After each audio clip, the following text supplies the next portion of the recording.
যেদিন তোমরা প্রথমে প্রবেশ করো সেদিন দিয়ে 72টা ঘোড়ের সঙ্গে তোমাদেরকে আমি বিবাহ দান করব। কম হয়ে গেল, 72টা কি কম হয়ে গেছে নাই? 72টা দান করব। তাও যদি না হয় একদিন পর পরে 1000 করে তোমাদেরকে দান করব। তাও যদি না হয় মাসে মাসে তোমাদের 1 কোটি করে দান করব। যত চাইবা তত শুধু দান করব। তাও সুবহানাল্লাহ। হ্যাঁ, মনে আছে, মনে কম হয়ে গেছে। দুনিয়ার একটা বিটির সাথে বিবাহ করতে হলে 4 লাখ 5 লাখ 1 লাখ টাকা কামি দিয়ে তারপরে আগে বিবাহ করা লাগে। আল্লাহ সুবহানাহু ওয়া তাআলা বলতেছেন প্রথম দিনই 72টা দেব, যে 72টার সাথে বিবাহ করতে হলে 72 টাকা ওদের খরচ হবে না। আল্লাহ সুবহানাল্লাহ বলে না, সুবহানাল্লাহ। সে হুর কেমন হবে?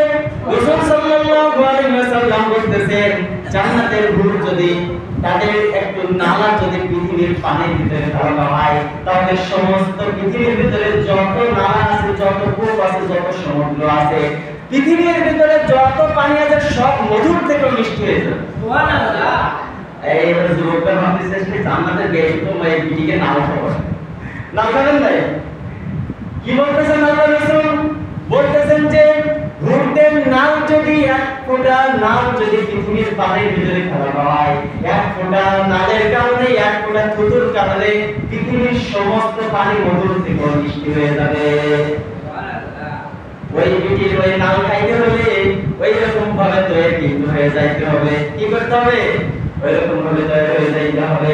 রাসূল সাল্লাল্লাহু আলাইহি সাল্লাম যখন দেখলেন সিদরাতুল মুনতাহার এক পাশ দিয়ে 8টা জান্নাত আর বাম পাশ দিয়ে 7টা জাহান্নাম, রাসূল সাল্লাল্লাহু আলাইহি সাল্লামকে বলা হলো, ইয়া রাসূলুল্লাহ, আপনার মন চাইতেছে জান্নাতটা ঘুরে আসতে, চলেন আপনাকে জান্নাতে ভিতরে ঘুরাই নিয়ে আসি। জিবরাইল আমিন বলতেছে চলেন। রাসূল সাল্লাল্লাহু আলাইহি সাল্লাম বলে আমি দেখাই যাচ্ছিলাম। জিবরাইল আমিনের সাথে জিবরাইল আমিন আগে হাঁটে, রাসূল পরে হাঁটে। হাঁটতে হাঁটতে প্রথম জান্নাতের ভিতরে ঢুকছে। তারা কোথায় ঢুকছে? জান্নাতের ভিতরে ঢুকাই দেখে রাসূল সাল্লাল্লাহু আলাইহি সাল্লাম ঢুকাই দেখতেছেন একটা বাঁশের ঘর। কিসের ঘর? বাঁশের ঘর। আল্লাহ রাসূল বলতেছেন, এই জিবরাইল, সারা জীবন শুধু আমার কাছে বয়ান করেছো জান্নাতের ঘর হবে মনে মুক্তার বাস, সোনার পাথর, এত দামি দামি ঘর হবে, বাঁশের ঘর কেন এখন? বলে রাসূলুল্লাহ সাল্লাল্লাহু আলাইহি সাল্লাম আপনি সামনে চলুন। সামনে গিয়ে দেখে যে বাঁশ দিয়ে ঠিকই, কিন্তু বাঁশের কামটা এমন ভাবে করছে ওই যে মনে মুক্তা দিয়ে যত ঘর আছে সমস্ত ঘরের থেকে বাঁশের ঘরটা দেখনা এবং সৌন্দর্য দামের দিক থেকে সব থেকে বেশি।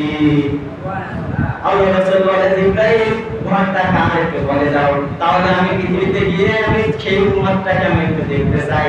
আল্লাহ রাসূলকে বলে, ইয়া রাসূলুল্লাহ, ঘরের নাম, ঘরের মালিকের নাম সাইনবোর্ডে দেওয়া আছে, তাকায় দেখেন। রাসূল সাল্লাল্লাহু আলাইহি সাল্লাম সাইনবোর্ডের দিকে তাকায় দেখে হযরত খাদিজা রাদিয়াল্লাহু তাআলা আনহার ঘর। সুবহানাল্লাহ। আল্লাহ রাসূল বলতেছেন, জিবরাইল প্রথম ঘরটা খাদিজার কেন?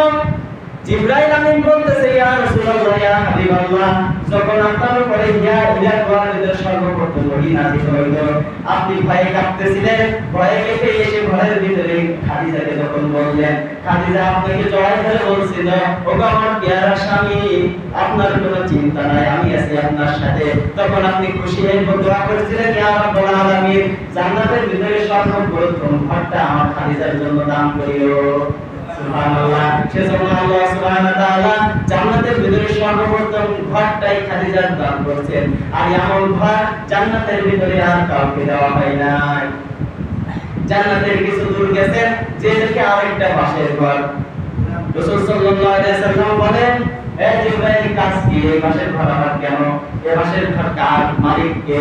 জিবরাইল আমিন বলে, ইয়া রাসূলুল্লাহ, সাইনবোর্ডের দিকে লক্ষ্য করুন। সাইনবোর্ডের দিকে তাকাইয়া দেখে সাইনবোর্ডে বড় করে নাম লেখা ওমর বিন খাত্তাব রাদিয়াল্লাহু তাআলা আনহু। জিবরাইল আমিনকে প্রশ্ন করতেছেন, ইয়া জিবরাইল, ওমরের নাম এখানে কেন? জিবরাইল আমিন উত্তর দেয়, ইয়া রাসূলুল্লাহ, ইয়া হাবিবাল্লাহ, আপনি 40 বছর, আপনি অনেক দিন ধরে, যখন 40 বছর পরে আপনি নবুয়ত প্রাপ্ত হলেন, আপনি প্রথম যুগে ইসলামের দাওয়াত দিচ্ছিলেন গোপনে গোপনে, আপনি প্রকাশ্যে দাওয়াত দেওয়ার সাহস পান নাই, ভয় পাচ্ছিলেন। 40 জন হয়ে গেছে মুসলমান, তারপরেও আপনি প্রকাশ্যে দাওয়াত দিতে পারেন নাই। 40তম ব্যক্তি হযরত ওমর বিন খাত্তাব রাদিয়াল্লাহু তাআলা যখন ইসলাম গ্রহণ করলেন, ওমর নাঙ্গা তলোয়ার বের করে বললেন, ইয়া রাসূলুল্লাহ, ইয়া হাবিবাল্লাহ, আপনার আর কোনো ভয় নাই, এখন থেকে ইসলামের দাওয়াত হবে প্রকাশ্যে। সুবহানাল্লাহ। আপনি ওমরকে সাথে নিয়ে সর্বপ্রথম নারায়ে তাকবীর আল্লাহু আকবারের মিছিল দিয়ে আপনি প্রকাশ্যে ইসলামের দাওয়াত দেওয়া শুরু করেছিলেন। তখন আপনি আল্লাহর রাসূলকে আপনি যখন আল্লাহর কাছে জিজ্ঞাসা করছিলেন, আপনি আল্লাহর কাছে দোয়া করেছেন, রব্বুল আলামিন, জান্নাতের ভিতরে দ্বিতীয় ঘরটা আমার উম্মতের জন্য তুমি বরখাস্ত করিয়া রাখিও। সেজন্য ওমরের জন্য এই ঘরটা। লম্বা কাহিনী। জান্নাত কেমন হবে বুঝতে পারছেন? যুবকরা তো সেই সময় আসেনি। আবার একটু বলে দিই, জান্নাতের ভিতরে, এই দুনিয়ার ভিতরে যে ওই নাবাকি মাসিক হওয়াজের পিছনে যে তোমরা সময় ব্যয় করতেছো, জান্নাতের ভিতরে তোমাদেরকে প্রথম দিনই 72টা মহিলার সঙ্গে 72টা মহিলার সঙ্গে তোমাদের বিবাহ দেওয়া হবে। সুবহানাল্লাহ। কয়টা? 72টা। সেই 72টা পাইতে হলে আগে এই নাপাকি ভাবে এই নাপাকটাকে দূর করতে হবে। বুঝতে পারছেন? লম্বা কাহিনী। এরপর জান্নাত ঘোরা শেষ। রাসূল সাল্লাল্লাহু আলাইহি ওয়াসাল্লাম জান্নাত থেকে বের হলেন। বের হয়ে দেখতেছেন জাহান্নামের এক সাইডে খুবই ধোঁয়া বের হচ্ছে, আগুনের তাপ। রাসূল সাল্লাল্লাহু আলাইহি ওয়াসাল্লাম বলে, এটা কি? জিবরাইল আমিন বলে, ইয়া রাসূলুল্লাহ, ইয়া হাবিবাল্লাহ, এটাই হলো জাহান্নাম, যেখানে আপনার উম্মত আল্লাহর বান্দা দেখে পোড়ানো হবে। রাসূল সাল্লাল্লাহু আলাইহি ওয়াসাল্লাম বলতেছেন, ইয়া জিবরাইল, আমি একটু ভিতরে উঁকি মেরে দেখে আসতে পারি নাকি? আমি পৃথিবীতে গিয়ে একটু বলতাম যে জাহান্নাম কেমন হবে। রাসূল সাল্লাল্লাহু আলাইহি ওয়াসাল্লামকে জিবরাইল আমিন বলতেছেন, ইয়া রাসূলুল্লাহ, ইয়া হাবিবাল্লাহ, আপনার কোনো চিন্তা নাই। জাহান্নামে যখন আপনি প্রবেশ করবেন, জাহান্নামের আগুনকে আল্লাহ সুবহানাহু ওয়া তাআলা একেবারে নিস্তেজ করে দিবেন। জাহান্নামের আগুন আপনাকে স্পর্শ করবে না, আপনি প্রবেশ করবেন। জিবরাইল আমিনকে সাথে নিয়ে রাসূল সাল্লাল্লাহু আলাইহি ওয়াসাল্লাম জাহান্নামের ভিতরে প্রবেশ করলেন। মারাত্মক উসরা। রাসূল সাল্লাল্লাহু আলাইহি ওয়াসাল্লাম বলেন, মারাত্তু লাইলাতুল উসরা, আমি লাইলাতুল উসরার দিনে, আমি সবে মেরাজের দিনে, আমি সবে মেরাজের রাতে যখন আমি জাহান্নামের ভিতরে প্রবেশ করলাম, তখন আমি একটা জগের রাস্তা অতিক্রম করলাম, যাদের দেখলাম তুফরিজু শাফাউহুম ফি মাকারিজি মিনান নার, যাদের জিহ্বাগুলোকে আগুনের কাঁচি দ্বারা কাটা হচ্ছে। তাদেরকে রাসূল সাল্লাল্লাহু আলাইহি ওয়াসাল্লাম বলেন, আমি জাহান্নামের ভিতরে ঢুকলাম, ঢোকার সঙ্গে সঙ্গে দেখি একদল মানুষ, যাদের চেহারাগুলো অনেক সুন্দর, তাদেরকে দেখে আমি প্রথমে ভাবছিলাম এর মনে হয় জাহান্নাম থেকে মুক্তি পাইবে, জান্নাতে যাবে।